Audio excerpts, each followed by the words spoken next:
জামাতকে নিয়ে একটা কথা বলিনি, কিন্তু জামাত হচ্ছে বাংলাদেশের প্রধানতম শত্রু। তারা পাকিস্তানের পক্ষে ছিল, তারা সবসময় দেশের বিপক্ষে। দেশপ্রেমিক কি তৈরি হচ্ছে না? আসলে যদি বলেন কিভাবে তৈরি হয়, আসলে যদি বলেন বা বাংলাদেশপন্থী কিভাবে তৈরি হবে আগামী দিনে? হতে পারে, আমরা যদি ভালো হই তাহলে হতে পারে। বাংলাদেশের বিজয়ের আবার কেউ কেউ বলেন যে 24-এর আন্দোলন তো দেশপ্রেমিকরাই করেছেন। বিভ্রান্ত হয়ে করেছে, বিভ্রান্ত লোকের ছায়াতলে করেছেন।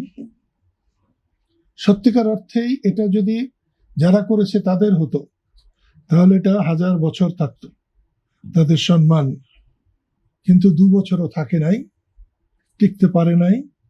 এখন যাদের ছত্র ছায়ায় এই আন্দোলন হয়েছে তাদের ঘরেই তারা আশ্রয় নিয়েছে। একটা জিনিস আমি আপনাকে বলবো যে দেশপ্রেম একটা খুব কঠিন জিনিস, এটাকে ধরা যায় না, ছোঁয়া যায় না, স্পর্শ করা যায় না, এটা অনুভব করতে হয়, ভালোবাসতে হয়। যে অন্যকে ভালোবাসতে পারে সে দেশকে ভালোবাসতে পারে। আপনাকে একটা জিনিস বলছি যে এই আলোচনায় আমরা জামাতকে নিয়ে একটা কথা বলিনি, কিন্তু জামাত হচ্ছে বাংলাদেশের প্রধানতম শত্রু।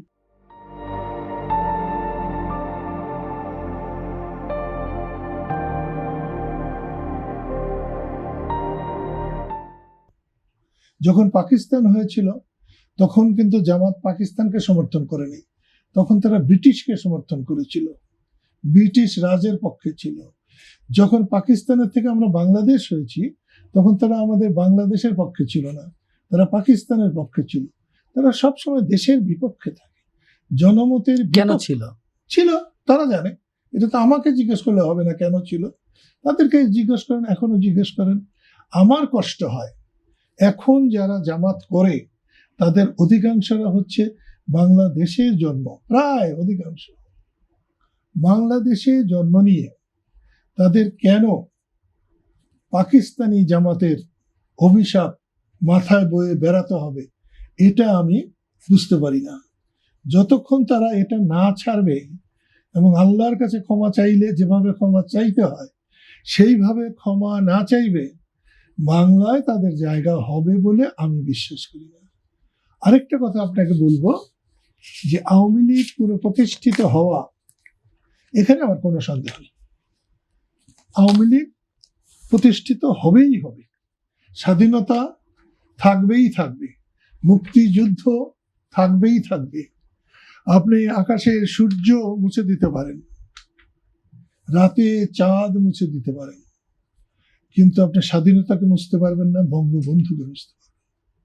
বাংলাদেশ যদি থাকে তখন বঙ্গবন্ধু থাকবে। যারা এই অপকর্মগুলো করেন, যারা বঙ্গবন্ধুকে মুছে ফেলতে চান, একসময় তারা নিজেরাই মুছে যাবেন। অন্যকে মোছার চাইতে নিজেকে প্রতিষ্ঠা করা অনেক ভালো। ভালো কাজ করার চাইতে খারাপ কাজ করা খুব সোজা, কিন্তু অনেকেই সেই ভালো কাজটি করার চেষ্টা করছে না। কিন্তু আজকে যা আপনি দেখছেন আজটাই সত্য তা নয়, ভবিষ্যৎ আরো আছে। ভবিষ্যতে নিশ্চয়ই আমরা যত অন্ধকারে পড়ব ততই সূর্য আমাদের কাছে আসবে, আলো আমাদের ততই কাছাকাছি হবে।